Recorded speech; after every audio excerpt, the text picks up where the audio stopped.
No matter where you fish for carp, sooner or later you're going to come across a water where weed is present.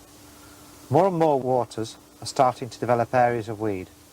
Whilst at times it can make your fishing harder, the weed has many advantages. Firstly, waters with lots of weed are usually very rich in natural food. This makes the carp bigger, of course. Secondly, because carp are somewhat of a predictable fish, I can almost guarantee that where you find weed, you will find the carp. That makes location a lot easier. However, unlike gravel pits, where you can cast out and know your presentation isn't hidden, in weedy waters, there's always a chance that your bait may be hidden in the weed out of view from the carp, unless you get your location and rigs correct. Also, when fishing in and around the weed, you have to be very positive in your actions, and if you're not careful, the carp will weed you up. So as you can see, weed has both advantages and disadvantages. To ensure with the advice contained here and a little bit of your own thoughts, we can solve it together. To a large extent, much of what I've said about fishing in weed also applies to snag fishing, just with one main difference. When a carp gets into weed, you always have a chance of it swimming out. But once a carp takes your end tackle into snags, it's almost certainly lost. So although these areas of snags look ideal to place a bait to, you have to be absolutely sure that you're going to get the carp from these areas. That degree of leeway when fishing in weed doesn't apply to fishing in snags, so think very carefully about what you're doing before casting tight up to snags. They may look appealing, but there's always a chance of you losing the fish. Now this is a weedy and a snaggy water. Many people make the mistake of turning up at a water having already decided where to fish. Now there's nothing wrong with obviously having some idea about where you'd like to fish in advance, but to actually drive down the motorway and know that you're going to fish such and such a spot with such and such a bait and such a rig is not a good idea. You may get to the water and find that spot's taken and be filled with disappointment. Or of course you may get to that spot and it holds no carp, you set up in it and you waste your time. So obviously have some idea what you're doing, but when you get out of the car, look at the water. Is anybody else fishing? If they are fishing, where are they fishing? How will that affect the fish? And the only true way to do that is to actually walk around the water. Don't decide that you're going to fish the nearest swim to the car park each and every time. You've got to walk around the water, especially when it's full of weed and features like this is. The more weed there is, the more snags there are, the more likely the carp are going to be split up right round the lake. What I'm going to do now is take you around the lake and look at some features that are attractive to carp and why. The standard surface beds of weed are very attractive to carp. They grow from the bottom all through the water onto the surface, and carp will literally lay up in that weed day and night. And if you can get a bait next to that weed, you have a good chance of catching a carp.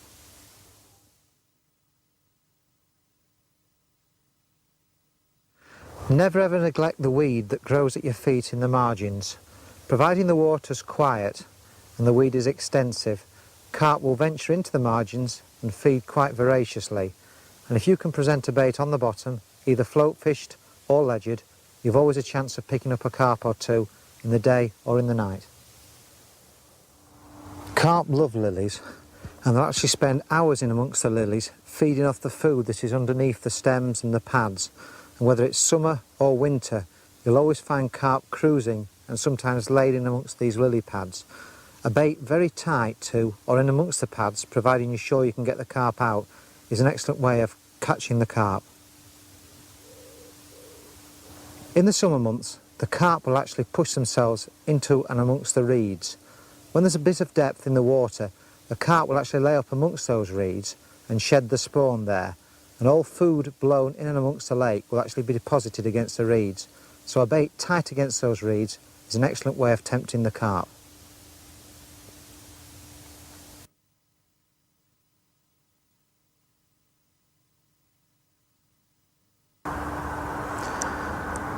When the water's shallow and clear and you're fishing close in, you can actually see the features in front of you to fish to. As you can see from here, we've got a small clay mound, beds of weed and one or two clear spots. Unfortunately, not all waters are clear and we don't always fish at 5 to 10 yards range. Now, to find the underwater features that are attractive to carp, we've actually got to look towards a technique of plumbing and leading. And plumbing and leading is a way of finding the features that are underwater, the depths of the water and the nature of the water's bottom. And so what we need to do is get our plumbing and leading rods out. Before you start plumbing and leading about, it's vital to actually draw a map of the water so you've actually got some sight lines to mark for your casting. I always draw just a very, very basic map of the water, showing the trees and any features I can see. As you can see from the small diagram there, we've got the pads, we've got the tree, and we've got the overhanging tree in the water. That means when I'm plumbing and leading about, I'll at least have something to cast at and judge me casting from. We've got the reflection of the telegraph pole on the water, and that small clay mound in front of us. Eventually, after many weeks, months or possibly years of plumbing, you can build up a very accurate map of the water with depths, features, sight lines and such like. This is invaluable when deciding how to fish a swim. You pick the swim on what you think is the best swim in the day, but obviously having these features marked out in front from your previous work is invaluable in saving your time. It gives you a good starting point to start your plumbing and leading from. Plumbing and leading can actually be split into two separate factors. First of all, there's actually what we call leading about. This is the use of a bare lead. That bare lead is cast out onto the lake bed and pulled back at an angle. And by feeling the nature of the lake bed, it'll bump on the lake bed as so, and you can actually feel what is on the lake bed by the use of that bare lead. Plumbing is to actually find the depth of the water, so you know whether you're fishing 2 feet, 10 feet, or 22 feet. Now the plumbing setup in weedy water is as illustrated. We've got the bomb there to hold it down, 12 inches of nylon or dacron or heavy braid. This stops your float getting caught in that bottom weed. This is attached to a swivel, and then you've got your float. The float is as such. It's a centre drilled float, the line going through the centre of it. Obviously the stop knot stops it going any higher. To increase the depth, you move the stop knot towards the rod tip, and to decrease the depth, you move the stop knot towards the lead. And by moving that stop knot up and down, you can actually find out the depth. When the float shows on the surface, it's perfect. When it lays on the surface, it's too deep. And if it doesn't show at all, it's not set deep enough. So you use both the leading and the plumbing to find out the nature of the lake bottom. To lead about, first of all, pick your sight line, which in this case is the bush at the end of the island. Draw your rod back and cast out. As the lead hits the water, touch the spool and feel the lead going through the water. As the lead hit the bottom there, it kicked back, which indicates it's dropped in clear water. If I'd not felt the lead thump down at all, I would presume that's landed in thick weed and has absorbed the cast. But as it's thumped down, I'm sure that's landed on a clear spot. Tighten up gradually and draw your rod back at an angle like such. As you can see, that's easily drawing back. That indicates clear water. Tighten up again and draw back again. Absolutely no plucking of the rod tip or kicking. That indicates that area is quite clear. Still doing it. As that rod tip kicks back, it's picking up little bits of weed. So as we're coming closer in, we're actually picking up strands of weed. Now you do this for all the water in front of you that you intend to put a hook bait to. As you can see there, the rod tip's bending right round. It's obviously found a solid area of weed. So I'll need to wind in again and recast.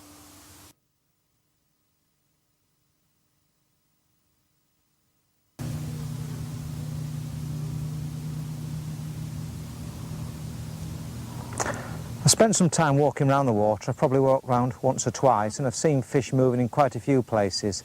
However, the couple of lads that are fishing here have told me what they've seen and what they've caught, and it's apparent that the fish are moving around the marginal areas. For the time that I've got available, this looks the ideal swim for me. If I was here a bit longer, I'd probably choose a different swim. but you must always pick a swim, particularly in this weedy and snaggy waters, for the time that you've got available. It's no good fishing a day session in a night swim and vice versa. Pick the swim that applies to the time that you have available. I plumbed and leaded a short while, and it's weedy, but there's certainly one or two clear areas, so I think I'll set up here. It certainly looks the best choice at the moment. Right, I'll get some tackle out then and start fishing.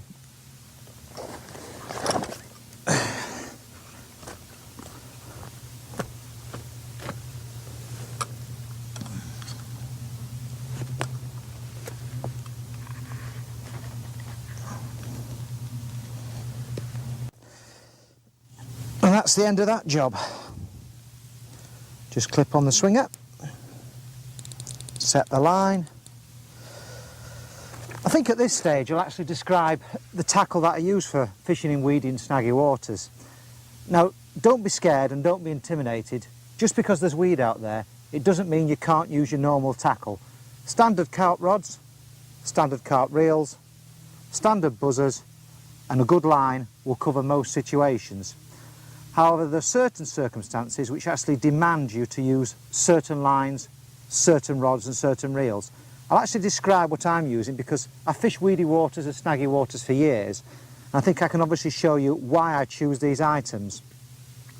The rod's a Daiwa Amorphous. Although they're 2 3/4 pounds, you don't actually have to have a strong rod as that, but it needs to be at least 2 1/4 pounds test curve to land fish that are going for that weed.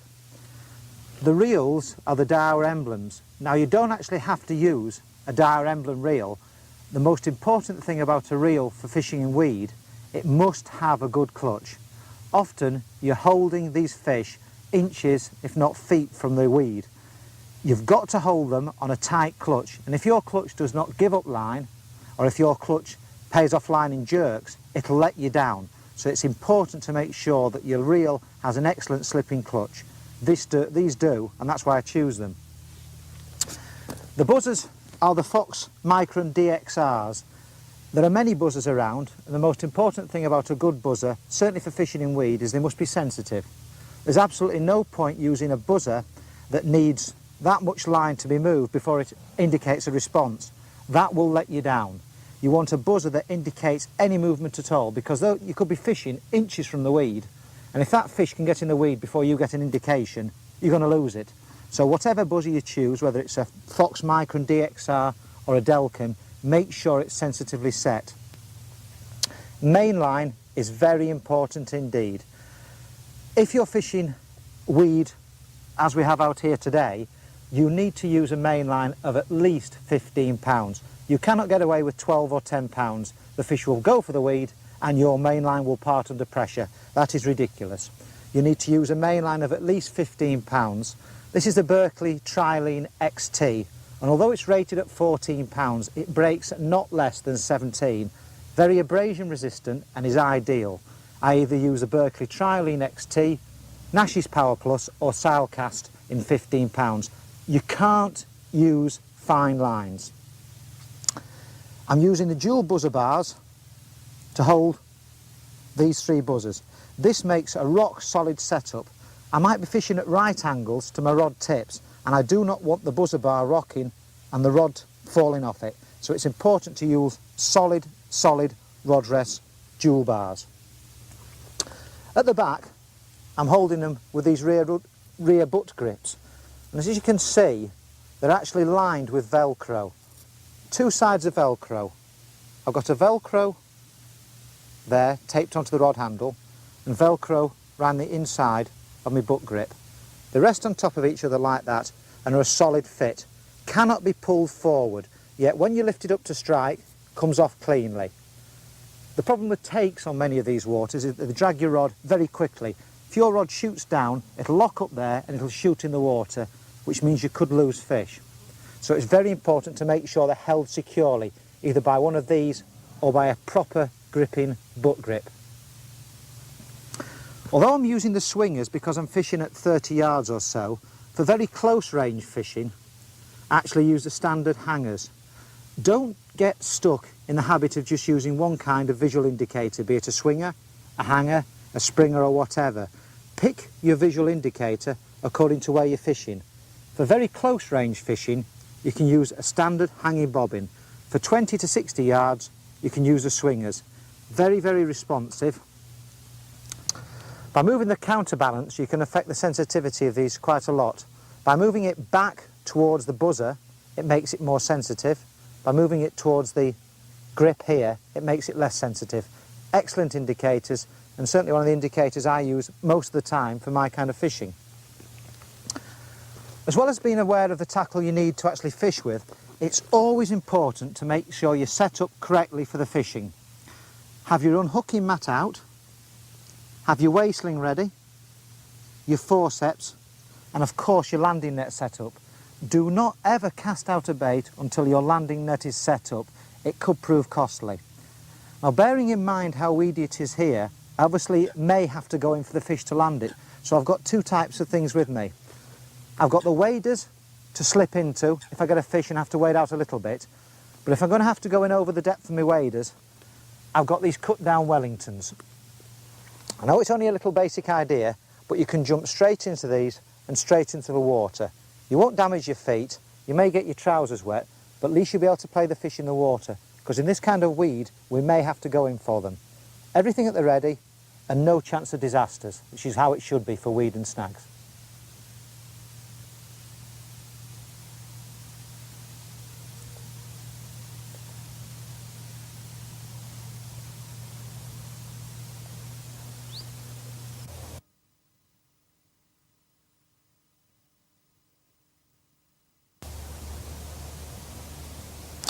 Although I'm confident the areas I'm set in are quite weed free, I never ever cast a hook bait out until I'm absolutely sure that my hook bait is going to be resting in a clear spot. So what I'll do is I'll have a little lead around in the appropriate spot and find that clear area. Just like as we detailed earlier, rod over the shoulder, gently lob out, touch the lip, feel that lead. Now that lead kicked the bottom, so I know that's a clear spot. Now it is possible, of course, to use your normal fishing rod to do that, but I always prefer to use a separate rod. The reason is, by the time you've taken the weed off your baited rig, look round and cast out again, you may have forgotten. So it's a lot easier to use a spare leading rod. Just walk back to your rod, get the rig and cast it out, which takes us nicely onto carp rigs for weedy and snaggy waters. The ideal rig to use in weed and snags is a rig we call the inline rig. It's called an inline rig because all the components are centred on one line, the main line. This means that when you're playing a fish, it is far less likely to catch up in weed and snags and mean you're losing the fish. It's the only rig to really use in weed. There are various types of inline rigs available, but I'm going to show you the most effective way of tying up an inline rig, which I know is very successful. There are a number of components in this rig. This is hawser, and this actually goes around your blob of heavy metal which goes on your Eustace tubing. The Eustace tubing is the anti-tangle tubing that will be used to stop the hook length tangling round the main line when you cast out. Very important indeed. The lead is a 3 to 4 ounce inline Korda lead. You need to use at least 2.5 to 2 3/4 ounces of lead to effectively draw the hook into the carp's mouth. This is the heavy metal putty that sinks the tubing down when you cast out. We're also using the Richmouth tadpole lead rubbers. This goes behind the tubing on the lead to stop it tangling. We use standard size 7 swivels to attach your hook length and the main line to. And we're using the Drennan feeder pult elastic, a very short section of it on the front of your lead to push your swivel into. This is your lead when we've adapted it to use. As you can see, we've covered the front of it in a piece of Drennan feeder pult elastic. We've chopped the end off the tadpole rubber for a smooth exit, and we've filed it all nice and smoothly. This actually makes the following rig. As you can see, that's the rig in its entirety. The swivel is pushed into the rubber.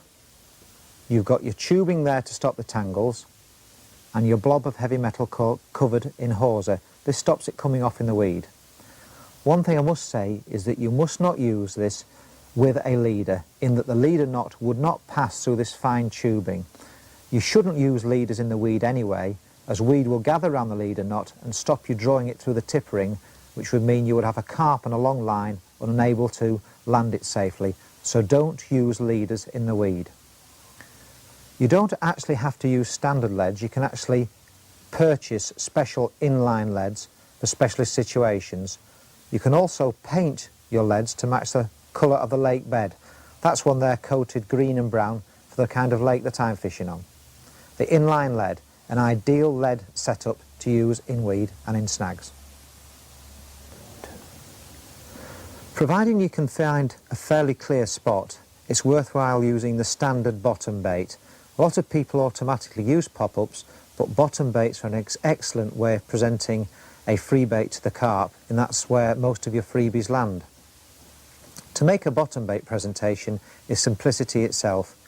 You just use a standard hook, which in this case is a Fox Series 1, although the Ashima carp hooks are also excellent. We're using the Merlin hook length in either 25 lb or 15 lb, depending how weedy it is. We're using unwaxed dental floss, either the Fox floss or your standard dental floss from any Boots or pharmaceutical store. To hold the liner, you can either use shrink tube or soft tube. We've got the Boilie stops. We've got a knife to trim it all.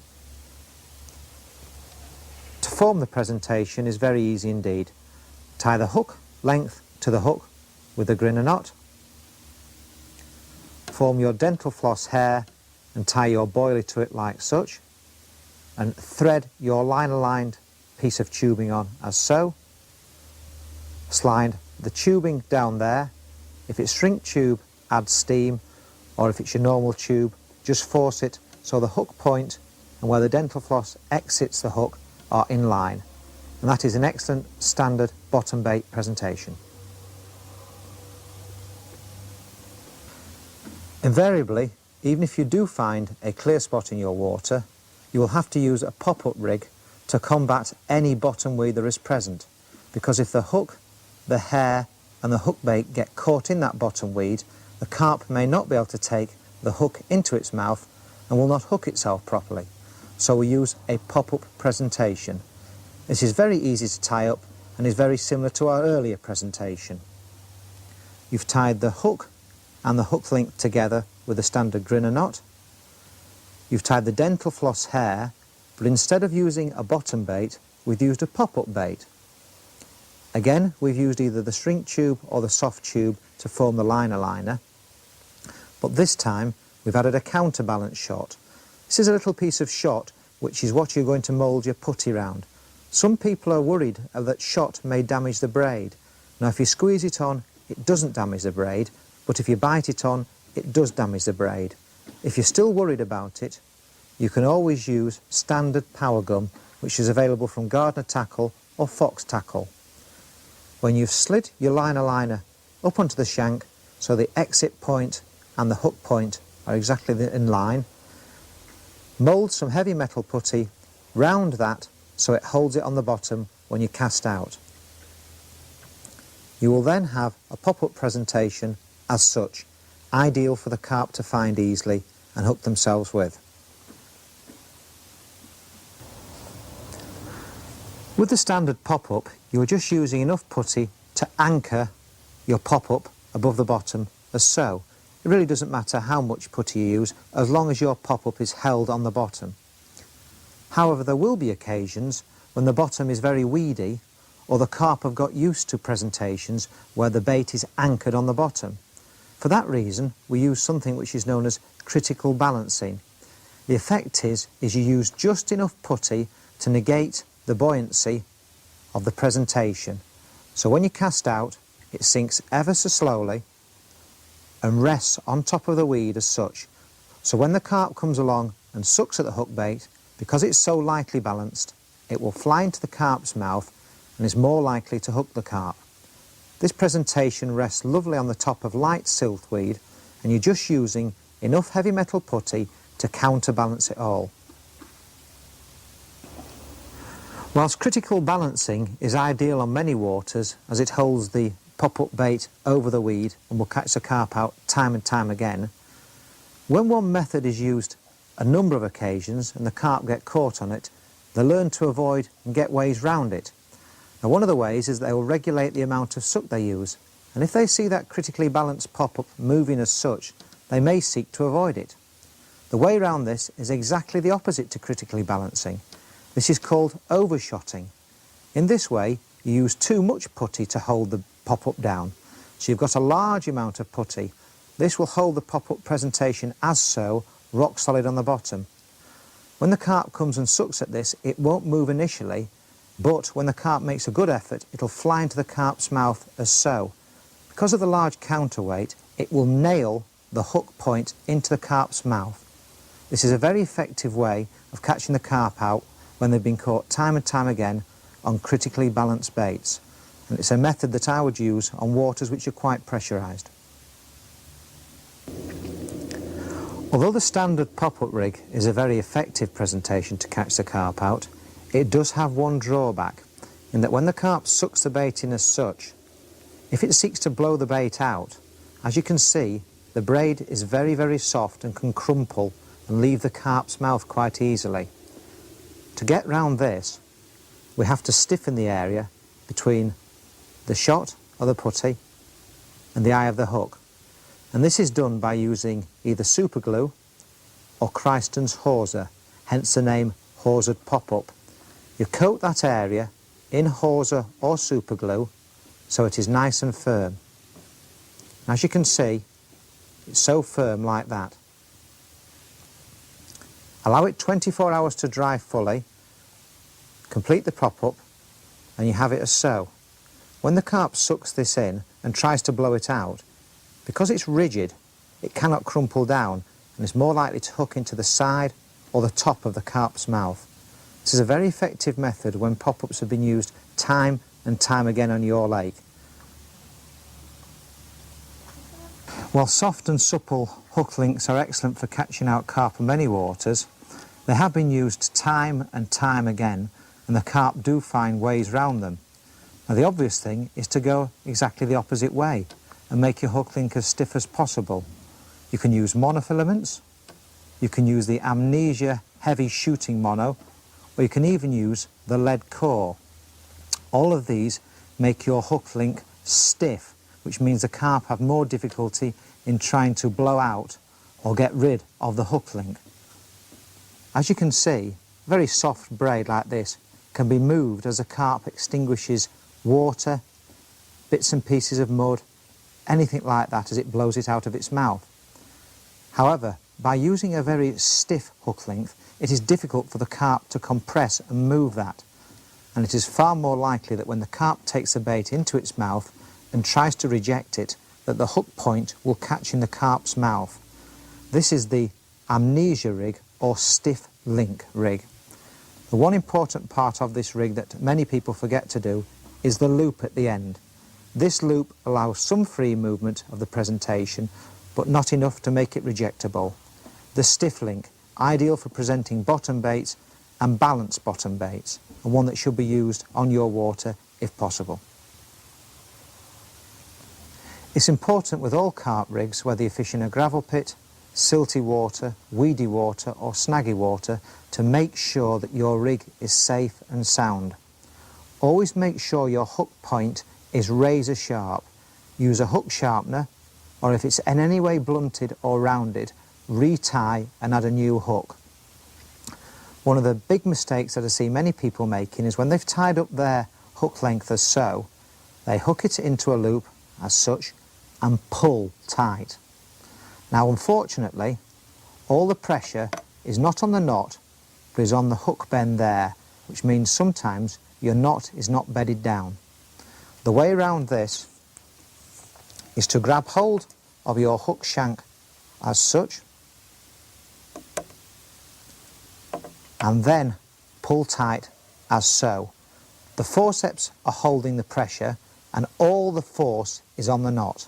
This will bed the knot down properly and you have no chance then of losing the carp due to a failed or slipped knot. This is absolutely vital when fishing in weed or to snags.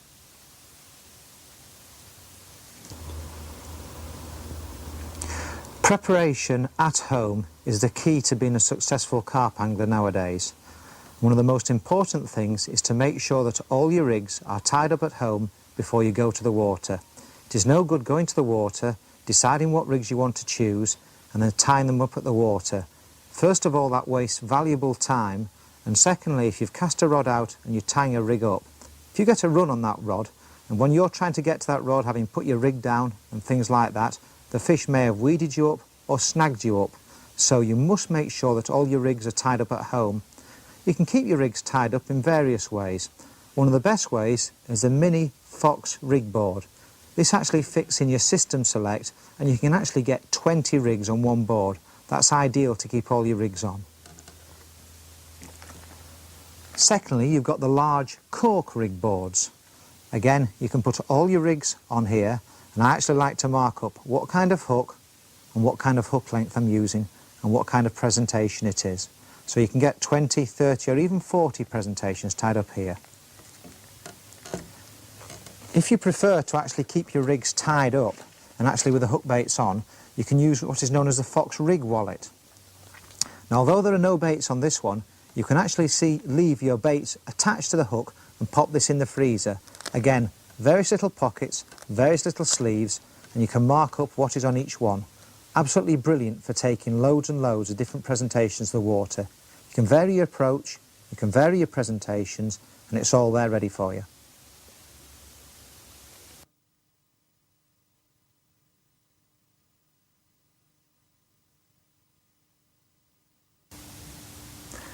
Having cast the lead out into the right spot with the hook bait attached, it's now important to think about the bait you're using.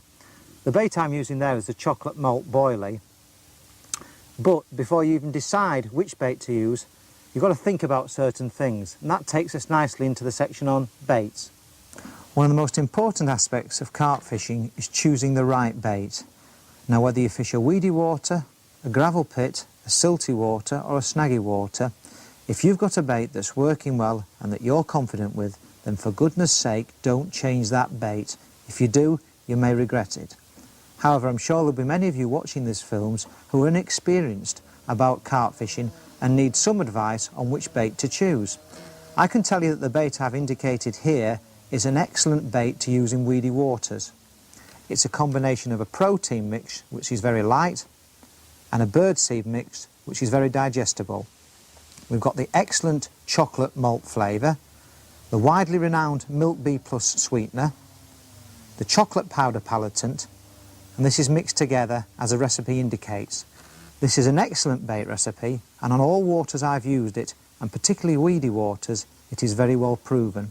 Because of the combination of a light protein powder and a easily digestible bird food, the carp can eat lots and lots and lots and don't fill themselves up, and so they keep coming back to feed. It's also very instant, and I can recommend it on almost all waters today. Never ever forget how effective a standard bottom bait will be on any water today. Most of your free baits are exactly like this and rest exactly on the bottom. So use a standard bottom bait on a bottom presentation as we indicated earlier. You can either use large baits, small baits or anywhere between. But whatever you do use, keep it in a pot so that you know exactly what kind of bait it is. Sometimes the water you're fishing will have weed all over the bottom, even if it's only light siltweed. Now, to avoid your hook, your hair and your hook bait being caught up in this bottom weed, you need to incorporate into the hook bait an element of buoyancy. Now, this buoyancy can be made either by polystyrene or by cork. You've got the polystyrene balls there or the straightforward polystyrene sheeting. Now, to make a balanced bait, all you do is break up a bit of paste as normal, squeeze it in your fingers, push your cork or your polystyrene in it, and wrap the paste round it. Roll to make a perfectly skinned boilie, boil for 90 seconds as the recipe indicates, and that will make a balance bait. Whilst a balance bait will rest on the bottom, sometimes the weed is too thick for you to allow the hook bait and the hook to rest on the bottom. For that reason, you need to make a pop-up. And to make a pop-up, it's exactly the same as making the balance bait, except that you either use less paste or more buoyancy. As you can see, we're using larger cork balls or larger polystyrene balls or more polystyrene. As usual, roll the paste around the cork, and once it's around the cork and rolled properly, boil for 90 seconds, and that will make a very, very buoyant pop-up. Keep your pop-ups in a marked container so that in the dark you can easily find them and don't get them confused with your balance baits or your bottom baits.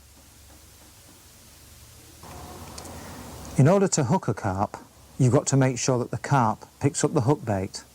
Now if your hook bait is exactly the same as all the free baits, then your chances of the carp picking up that hook bait are very limited. One way around this is to use a very, very strongly flavoured hook bait, also known as a bait soak. Now to do this, all you need to do is place your hook baits inside a plastic bag, add a couple of drops of flavour to the plastic bag, inflate the bag, give it a good shake round, and the flavour will soak in. That will then be more attractive than the standard free offerings. You can actually do this with your bottom baits, your balance baits and your pop-ups, and it's a good way of drawing the carp's attention to the hook bait. If your hook bait is exactly the same as your free baits, then clearly it won't stand out. The purpose of free baits is to attract the carp to feed in that area. Obviously, the more baits you put out, the more attraction you have for the carp. The problem is, if they eat all those baits, or eat more baits, they may fill themselves up. To get round this, we use a process known as crumbing and chopping. That's exactly the same amount of baits, but we've chopped them in quarters, in halves, in thirds and in eighths. All the attraction will leak out. You have the same amount of bait there, but it's in little bits and pieces. When the carp swims along and these are scattered all over the floor, then your one solid hook bait is more likely to stand out and hook the carp. You can actually take this process one step further and crumb these down with either a liquidizer or your hands. Then you've got all the attraction of 100 or 200 boilies, but just a fine crumb with your hook bait standing out. An excellent idea to use in weedy waters, as these small bits of cubed and chopped baits actually rest on the weed better than the solid boilies.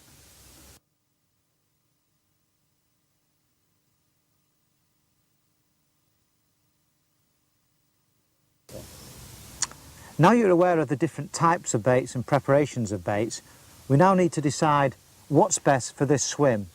Really not what's best for this swim, but what's best for each and every rod. The left-hand rod might need to be fished different to the middle rod, which might need to be fished different to the right-hand rod. Each rod is in a different spot, and the baiting pattern has to be looked at each and every time.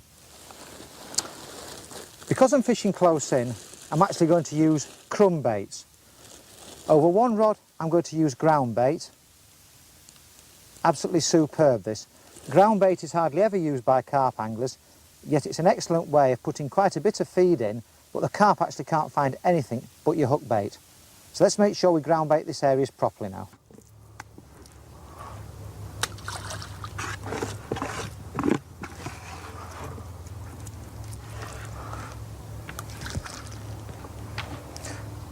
As you can see, the ground bait forms a lovely crumbing effect in the water. Nothing for the carp to feed on, yet a hook bait waiting for them. The purpose of free offerings is to attract the carp to your hook bait. Whether you're fishing at 2 yards range, or 22 or 102 yards, it's absolutely vital to make sure the free offerings do that. There is no point at all in firing them all over the place. Sometimes a catapult will be the ideal tool. Sometimes a throwing stick will be the ideal tool. But when you're fishing under 10 yards, you can actually throw the offerings out singularly, by hand. It's important that when you're fishing in weed, the free offerings drop tight to it. Those carp may be patrolling in very, very tight areas, and if your bait lands in the wrong spot, on the wrong side of the weed, it may never even find those free offerings and may not be attracted to the hook bait. So in weed and in snags, make sure the free offerings drop really, really tight to the single hook bait. There's no point either going mad and throwing hundreds and hundreds of free offerings out. You're only fishing for one fish per rod. It'd be nice to catch lots of fish, but if you can catch a single fish on each rod with maybe 5, 10 or 20 free offerings, that's excellent. There is no point firing out thousands for that red letter day, because often they don't happen. Be sensible with bait. When you leave the water in the morning, or the next day or at the end of the weekend, fire your free offerings then to get the carp accustomed to that kind of bait. But don't go mad when you're fishing, because you've got to catch them when you're here, not when you're at home.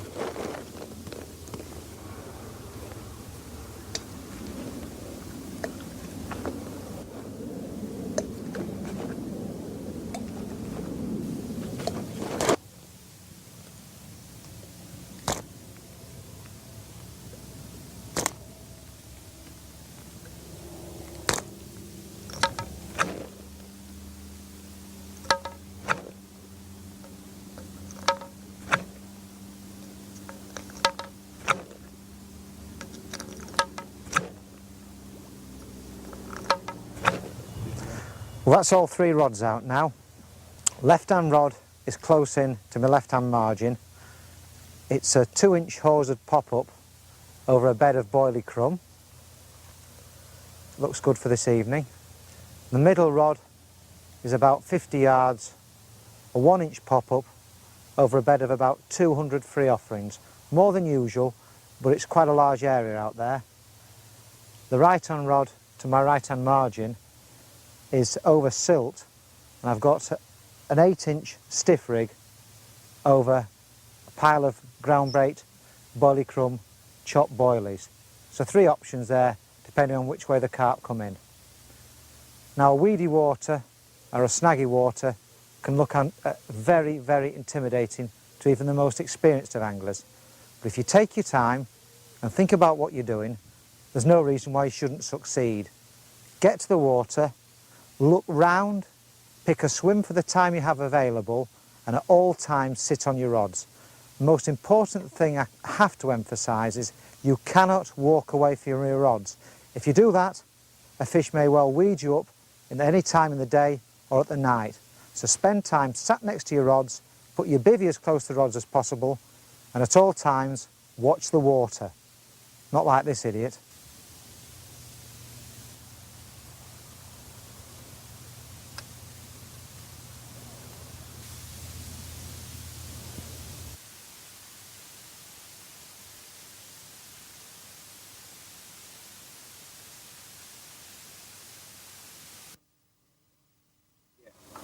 And there we go, and that's putting the theory into practice. 18 pounds 4, left-hand rod, about 10 minutes ago.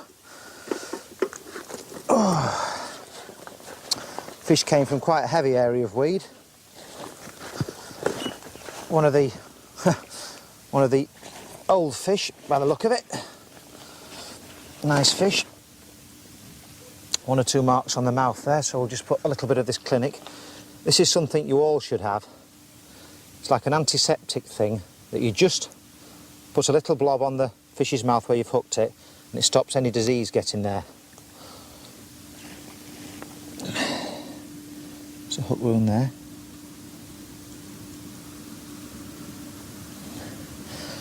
You can't just put the fish straight back. You do need to give it a little bit of time to dry. I usually give it probably 30 seconds or so. Just gently rub it in. It stops any damage at all to the fish. Always look at your fish and see if any of the scales have been displaced, knocked off or split. You can always add the Klin-ik to that as well. Nope, that fish looked perfect apart from that. A nice result from fishing in the weed and to the snags. And that's it, the final piece of the jigsaw puzzle, the capture of the fish. A nice evening and a night's work. Lovely fish, 18 pounds 4. Now, you'll read in the papers about fish a lot bigger, 20s, 30s and sometimes 40s. But I've been fishing some time, and this fish of 18 pounds 4 gave me the rush that I look from carp fishing. Superb fish, and one I'll be pleased to catch for years to come, and I hope you will as well. Hope it's all helped you. Good luck in the weed and the snags.